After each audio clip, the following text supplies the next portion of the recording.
Good morning everyone. आज हम लोग देखेंगे कि किस तरह से नेटसूट के अंदर में एंट्री मारा जाता है। एंट्री मारने के लिए हम लोग सबसे पहले स्टार्ट करेंगे पेंडुलिप का परचेज एंट्री। एक परचेज एंट्री करते समय हम लोग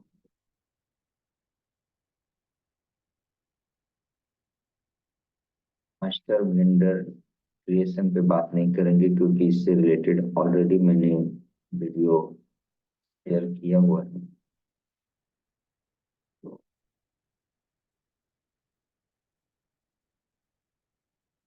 बात करते हैं आपका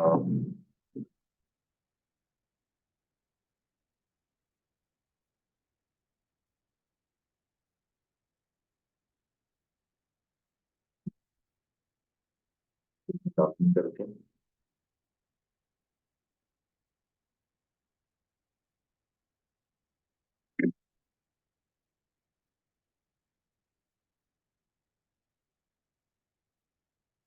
यहाँ पे सबसे पहले हम लोग ट्रांजेक्शन्स में जाएंगे। टेबल के अंदर इंटरफेस परचेज का एंट्री बुक करने के लिए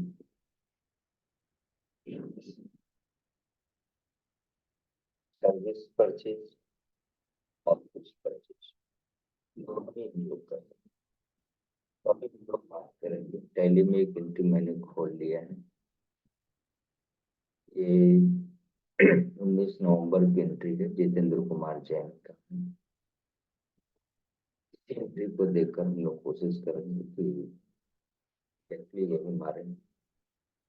पहले हम लोग बिल नंबर डालते हैं। पार्टी का बिल नंबर है 13 और डेट है 16।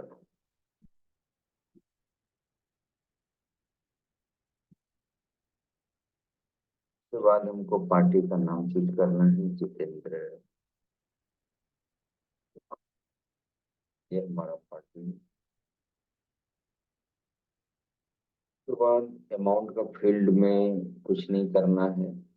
नीचे का जो आप गुड्स का वैल्यू डालेंगे तो उसके ऊपर जो भी अमाउंट कैलकुलेट हो जाए वो यहाँ।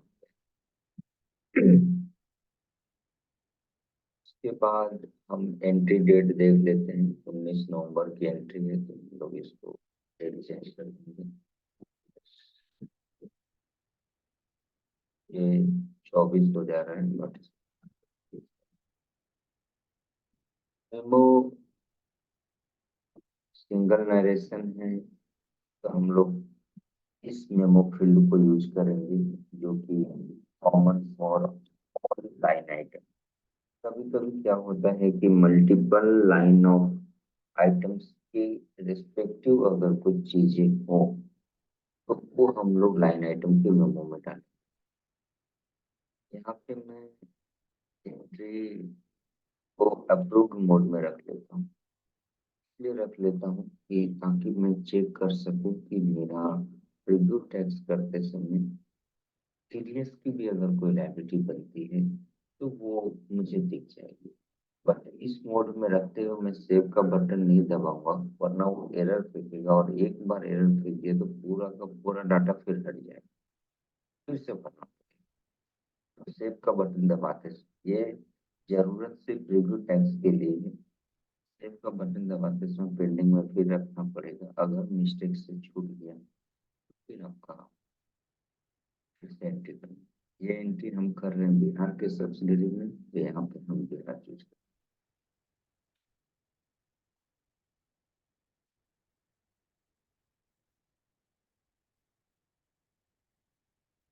कैसे हम कौन सा लेंगे?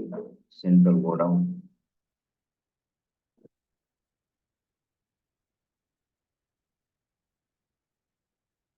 ये झारखंड सेंट्रल गोडाउन।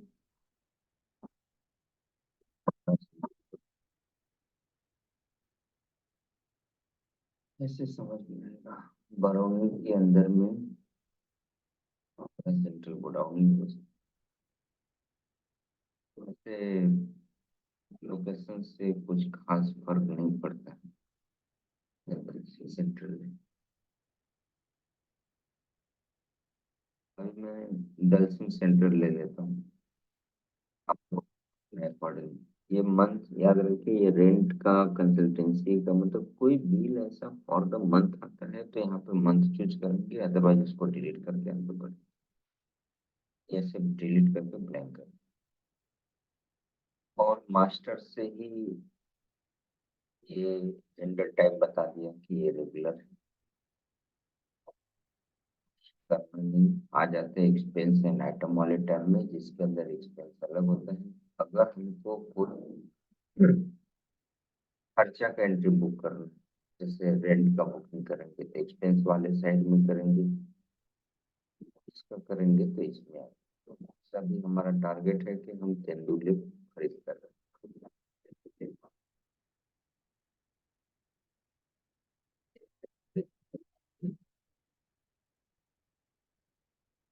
बाद क्वांटिटी बताएंगे, यहाँ पे जी क्वांटिटी यहाँ पे 14,624 है। 14,624।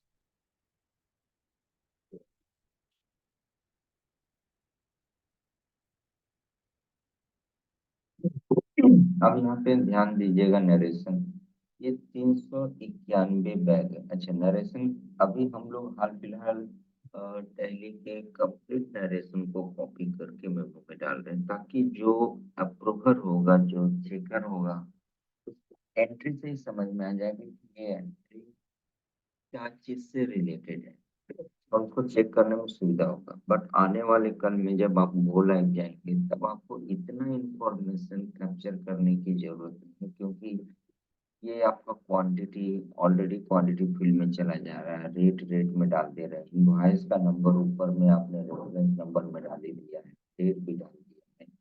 हाँ, अब ये जो लॉट नंबर सीजन है, ये भी हम लोग डालेंगे, ये हम लोग डालेंगे। तो हर चीज का फील्ड बना हुआ है, तो मेमो में अननेसेसरी चीज नहीं लिखना है। हाँ, आप यहाँ पे 391 बैग लिखने का कहीं पे फील्ड नहीं। तो इसको मैं क्या करूंगा, ये लाइन वाले आइटम में अगर मेमो होगा तो ठीक है, देख लेते।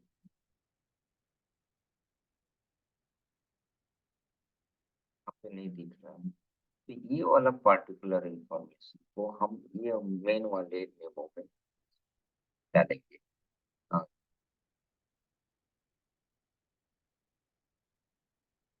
ये वाला। तो ज्यादा हम लोग को कुछ करना नहीं है, यहाँ पे हमने रेट, अच्छा ये बाय डिफॉल्ट एक रेट डाल के लेके आया है पिछला ट्रांजेक्शन से या जैसे भी, पर इस ट्रांजेक्शन का रेट बदल गया है, ये 10 किलो हो गया है। वैल्यू मिला लेंगे 30,71,040। राइट साइड में हमको बताना पड़ेगा ये कौन से गोडाउन में माल रखा है। याद रखिएगा, ये है कॉस्ट सेंटर, ये वो बताता है कि आपकी एंट्री, आपका खर्चा, आपका परचेज कहाँ पे होगा, और ये बताता है कि आपका ये माल कौन से गोडाउन में रख सकते हैं। दोनों अलग हो सकता है, दोनों सेम हो सकता है। तो हम अभी हाल फिलहाल दलसिंह सराय सेंट्रल ही लेके चलते हैं, दोनों को सेम रखते हैं।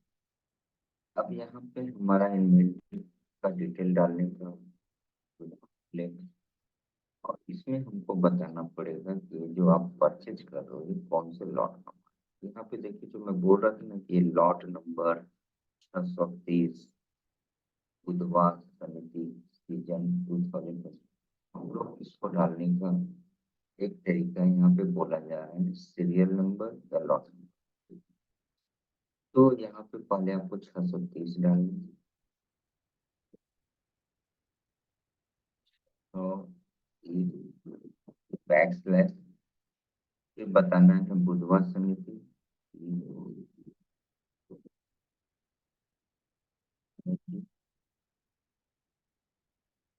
फिर बैक स्लैश देना है, और फिर बताना है 2005 किया जा सकता है, क्योंकि ये आपको परचेज के समय बताना पड़ेगा कि कौन से लॉट का माल कंडीशन है, सैंपल आया है, कुछ डिफेक्टिव निकला है, ये भी आपको स्टेटस बताना होगा। और यहाँ पे क्वांटिटी आपको डाल देनी है 14,000। यहाँ ऊपर में दिख ही रहा है, ये एंट्री को आप यहाँ पे डाल के 146 ऐड ऐड करने के बाद ओके। और फिर उसके बाद यहाँ पे चेक करेंगे हमारा HSN आया कि नहीं है, और लास्ट में हमारा 194 का TDS इफ अप्लीकेबल होगा तो वो आया नहीं, सब चेक कर लेंगे। और वो फर्स्ट 1 और 2 टाइम चेक करने की जरूरत है, बाय डिफॉल्ट वो आ ही जाता है। बस आप खाली नॉलेज में रहे कि हाँ, इसके ऊपर क्या क्या चीजें अप्लीकेबल है। बिलिंग में आपको चेक कर लेना होगा वेंडर का जो एड्रेस है वो सही है कि नहीं। एक वेंडर के मल्टीपल एड्रेस से, मान लीजिए जैसे यही हम लोगों ने जो पार्टी चूज किया है जितेंद्र कुमार जैन, ये सपना से भी माल देते हैं, MP से भी माल देते हैं। तो आपकी ये जो बिलिंग हो रही है वो आपको चेक करना होगा कि ये सपना से आ रहा है या MP से आ रहा है। ठीक है, क्योंकि वेंडर एक ही बने हुए हैं और इस वेंडर के ऊपर में 2 GST एंड 2 एड्रेस होगा, तो आप यहाँ पे चूज कर सकते हैं। उसके बाद हम लोग और कोई फील्ड दिख नहीं रहा है, टैक्स डिटेल में आएंगे और यहाँ पे कुछ नहीं, रिव्यू टैक्स और रिव्यू टैक्स पे क्लिक करके हम चेक करेंगे कि हमारा GST कैलकुलेट हो रहा है कि नहीं। तो ये GST हमारा 18% के रेट से 5,52,787 कैलकुलेट हो गया है 20 पैसा। और साथ ही साथ TDS भी कैलकुलेट हुआ है और ये बोल रहा है कि 7,34,000। मतलब इसके पहले के जो कर लेते हैं, आवाज नहीं आ रही है। एंट्री के अंदर में कोई Anand Sharma ji, good morning sir. Very good morning sir. ये तेंदुलीप का एंट्री मार रहे थे सर, जी तेंदुलीप सर। का परचेज एंट्री। तो मैं जस्ट आपको एक बार शॉर्टकट में रिकैप कर देता हूँ, वैसे यूट्यूब वीडियो आपको मिल जाएगा, या आप बोलिए तो कंटिन्यू करें, वीडियो में नहीं, देख लीजिए। कंटिन्यू कीजिए सर, रिकॉर्डिंग देख लेंगे हम। तो यहाँ पे रिव्यू टैक्स किया तो यहाँ पे जो 7,34,000 ये दिखा रहा है, जिसके ऊपर में 1.1% का TDS रेट अप्लीकेबल हुआ है। मतलब इसके पहले जितनी भी एंट्री ऑलरेडी हो चुकी थी उसमें 43 लाख समथिंग का एंट्री ऑलरेडी पास हुआ था, जिसके ऊपर TDS 194 क्यू अप्लीकेबल नहीं हुआ था। पर यहाँ ये वाला इस एंट्री के 30 लाख का वैल्यू ऐड होते ही ये वैल्यू 57,34,440 हो गया। तो एडिशनल 7,34,440 के ऊपर में आपका 0.1% का TDS कैलकुलेट करके ये आपको कर दिया। तो अब इस एंट्री को हम सेव का बटन नहीं दबाएंगे, क्योंकि ये अप्रूव्ड मोड में जाके हमने जब प्रीव्यू टैक्स किया तब हमको यहाँ पे GST और प्लस TDS का डिटेल कैलकुलेट किया। बट आपके पास अप्रूव करने का राइट नहीं है, तो आप सेव करने से पहले इसको पेंडिंग अप्रूवल में डाल देंगे और फिर उसके बाद में सेव का बटन दबाएंगे। अगर आप गलती से ओवरलुक कर गए अप्रूव्ड मोड में ही, अगर आपने सेव का बटन दबा दिया तो क्या होगा कि वो डाटा एरर पूछेगा और फिर जब आप बैक करके आएंगे तो सारा टाइटल गायब रहेगा। फिर से आपको 1 बाय 1 डिटेल फिल करना पड़ेगा और फिर उसके बाद में आपका एंट्री कंप्लीट होगी। तो यहाँ पे सारी एंट्री हो चुकी है। आप GL इम्पैक्ट में जाके देखेंगे तो यहाँ पे आपको TDS का इफेक्ट नहीं दिखेगा, बाकी GST का इफेक्ट दिखेगा। और जब वो एंट्री अप्रूव हो जाएगी, जब आप रिक्वेस्ट डालेंगे ग्रुप में कि ये एंट्री मैंने मारा है, आप अप्रूव कर दीजिए, तो वहां पे जब एडमिन बैठ के इस एंट्री को अप्रूव करेगा तो ये थोड़ा सा सेव होने में, सेव मतलब पहले रिकैलकुलेट करता है वापस TDS को और फिर सेव करता है, तो थोड़ा सा एक्स्ट्रा समय लगता है। और फिर उसके बाद आप इस एंट्री को आफ्टर अप्रूवल चेक करेंगे तो वहाँ पे आपको GL इम्पैक्ट भी चेंज मिलेगा और आपको टैक्स डिटेल भी चेंज मैं आपको दिखा। ये हमारी एंट्री अप्रूव हो गई है। पहले हम टैक्स डिटेल में चलते हैं, जैसा हमने प्रीव्यू टैक्स में देखा था वो बहु वैसा ही हो गया। और GL इम्पैक्ट भी आप ध्यान से देखेंगे तो सबसे पहले ये टोटल पार्टी का लायबिलिटी खड़ा हुआ। उसके बाद ये रॉ मटेरियल जो हमारा बढ़ना था बढ़ गया। आईजीएसटी का इनपुट हमारा बढ़ गया। टीडीएस की जो लायबिलिटी है वो खड़ी हो गई। ये नीचे में दो एंट्री एक्स्ट्रा आता है और ये क्यों आता है, या ये सूट स्क्रिप्ट का अपना कुछ लॉजिक्स है। हो सकता है टीडीएस का रिपोर्टिंग पॉइंट ऑफ व्यू से ये दो एंट्री बाय डिफॉल्ट आता है। तो हमारा कहने का मतलब हमारी जो लाइन 4 ही है।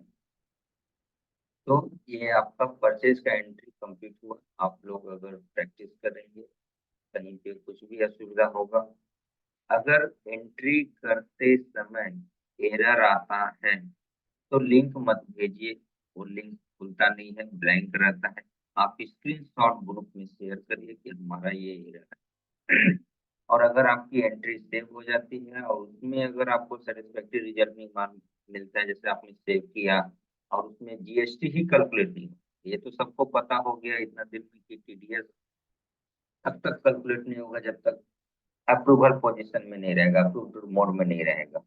पर अगर आपको लगता है कि अ, क्या बोलते हैं उसको, जीएसटी भी कैलकुलेट नहीं हुआ है, तो उस केस में आप लिंक भेज सकते हैं, बट एंट्री सेव करने के बाद ही आप लिंक। तो ये आपका एक टॉपिक का भी कंप्लीट हुआ। तो मैं इस वीडियो को यहीं पे स्टॉप कर रहा हूँ ताकि एक रिकॉर्डिंग सेपरेट रहे हमारा।